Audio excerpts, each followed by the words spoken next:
Seguimos en contacto directo. A esta hora nos acompaña Pablo Arosemena, el presidente de la Federación Nacional de Cámaras de Comercio. Bienvenido, gracias por estar con nosotros. Gracias, Steffi, por la invitación. Un saludo cordial para ti y para todos los televidentes. Buen día también. La prioridad hoy sin duda es salvar vidas. Guayaquil es una de las ciudades más afectadas, con el mayor número de contagios per cápita en la región, pero en medio de esta preocupación está corriendo también el tiempo que tienen los negocios para sobrevivir paralizados. El siguiente problema es el económico y tiene que ser en paralelo que vamos avanzando en la ruta de salida o en una ruta de recuperación. Lo primero que plantean ustedes es salvemos empleos, entonces pausemos ciertos impuestos, y la pregunta es ¿cuáles más y cómo sugieren hacerlo? Claro, los comerciantes queremos enviar un mensaje a la ciudadanía de serenidad, solidaridad y también de creatividad para afrontar esta situación en la cual vamos a estar involucrados un tiempo más. Nosotros planteamos salvar vidas y salvar empleos. Creemos que hay que hacer las dos cosas en paralelo. En la propuesta específica de pausar impuestos, nosotros hemos dicho, lo que planteamos es que para el comerciante que está con el oxígeno, con la liquidez limitada, es importante que él, ante el dilema de pagar impuestos o sostener sus nóminas, él tenga los recursos para sostener las nóminas. Y por eso decimos, pausar impuestos para reactivar la producción. ¿Qué impuestos específicamente? El impuesto a la renta del ejercicio del año pasado, los IVAs acumulados, el ISD, también los aranceles para el caso de los que son importadores. Y planteamos dos cosas con esos impuestos. Pausar significa que se lo deja de pagar en este momento 2, 3 meses, el tiempo que dura la situación crítica, y de ahí en adelante esos valores sean diferidos, por dar un ejemplo, a 12 meses. ¿Qué ha dicho el gobierno? Que esto les parece sensato para ciertos sectores, microempresas, empresas que venden $300,000 al año, sector de turismo, sector de exportadores. ¿Qué estamos planteando nosotros? Que esto debe ser una medida estructural, transversal, porque hoy los que necesitan la ayuda no es solamente una empresa micro, sino toda empresa que está paralizada, y ese nos parece que debe ser el criterio solidario. Si la empresa está parada, necesita que se le dé la mano, y la forma de darle la mano es, no pedimos que nos den recursos, pero que no nos quiten recursos para con esos recursos poder sostener las nóminas.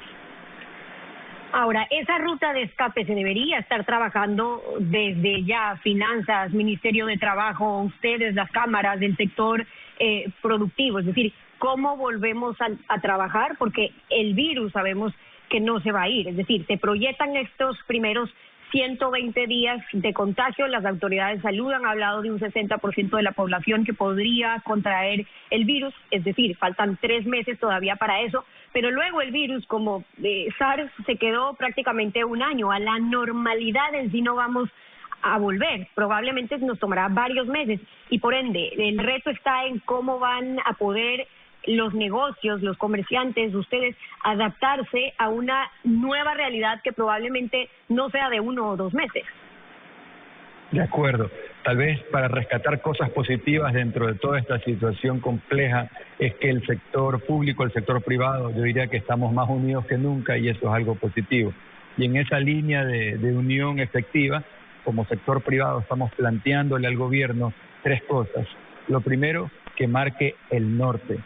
Es importante saber una fecha estimada en un número determinado de semanas en las cuales vamos a ir regresando paulatinamente a una nueva normalidad.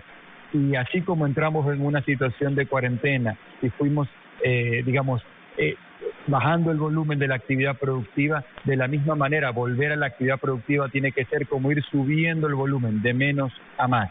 Pero lo principal es que el gobierno marque el norte, hasta para bajar las ansiedades sociales, para darle calma a la gente, para que el sector productivo sepa cuándo y cómo puede empezar a regresar a trabajar, marcar un número determinado de semanas donde vamos a ir regresando paulatinamente. Eso es lo primero, marcar el norte. Sin meta. Ahora, no pero hay sobre camino. ese mismo punto, antes de ir al siguiente, Pablo, usted dice que entonces prolongar el periodo de aislamiento podría ser riesgoso, o de hecho el que sea indefinido es le está generando incertidumbre al sector productivo, al sector empresarial. Ahora, el gobierno insiste, la prioridad hoy es salvar vidas, sobre lo económico nos preocupamos después, pero en el caso de economías como las nuestras, a diferencia de otros países, cuando quieren hacer las comparaciones, en Ecuador tenemos otra realidad, y es que no se trata solamente cuando logramos estabilizar la curva o cuando ya no estamos en el periodo de mayor contagio, sino hasta dónde registra o resiste más bien una economía con 5 millones o casi 5 millones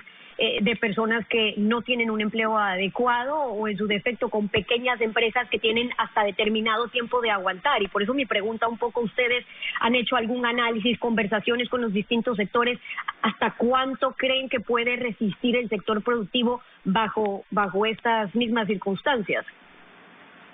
Claro, la liquidez que tiene en promedio una pyme, sobre todo viniendo de una situación como meses de enero y febrero, que ya fueron meses muy duros para la economía ecuatoriana desde antes de la pandemia, ya estás llegando a acabar con esa liquidez de las pymes, por un lado. Y por otro lado, la realidad de las cosas es que el gobierno no tiene el espacio fiscal para inyectar recursos y que todo el sector productivo se pueda quedar guardado indefinidamente, como de pronto en otros países puede ser el caso. Entonces, por eso nosotros planteamos que la comunicación clara salva vidas y salva empleos también en esta situación. Por eso es tan importante ir marcando ese norte y decir, en 3 semanas más, ya llevamos 3, por dar un ejemplo, en 3 semanas más, en tal fecha, vamos a poder ir como poco a poco, subiendo el volumen, vamos a tener un regreso parcial de esta manera. Luego, en lo sucesivo, vamos a ir regresando poco a poco, de manera escalonada, si se quiere. Ese es el punto número 1 de la propuesta, marcar el norte.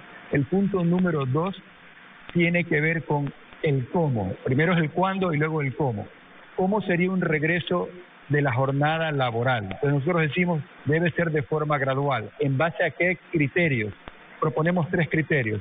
El primero son las edades. Evidentemente hay edades donde las personas están expuestas a mayor riesgo. Por ejemplo, en Colombia están diciendo, a partir de los 70 años, el regreso no va a ser inmediato. Si una persona tiene 70 años, pero todavía está en una vida productiva, va a tener que quedarse guardado en casa, por dar un ejemplo. Entonces hay que definir esas edades de riesgo para el caso específico del Ecuador y que ese reintegro a la jornada laboral sea mucho más pausado.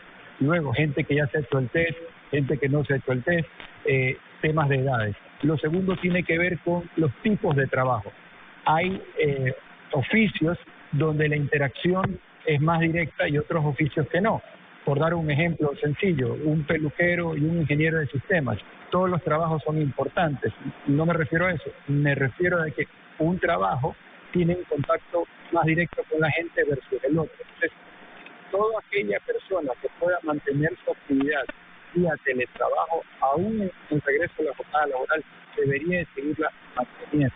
Entonces, tenemos... Ahora, pero eso significa, Pablo, también que ya se deberían estar creando, y me refiero desde las empresas, los protocolos internos para poder operar, los procedimientos de seguridad, para minimizar, por ejemplo, en lo posible el número de contagios. Es decir, las empresas están evaluando también los costos de poder operar bajo estos protocolos, y digo eso porque así como al Estado le resulta mejor testear o hacer las 200.000 pruebas en lugar del costo económico que le significa esa paralización, a las empresas también les podría significar o les significa más asumir esos costos, y en eso me refiero no solamente eso, sino personal, pruebas. Incluso hay empresas que ya están considerando ellas mismas tener que hacer las pruebas para ver qué está ocurriendo con su personal, los insumos, herramientas que se requiera para que puedan operar versus el costo de seguir paralizados. El problema es que no todos pueden asumir esos costos.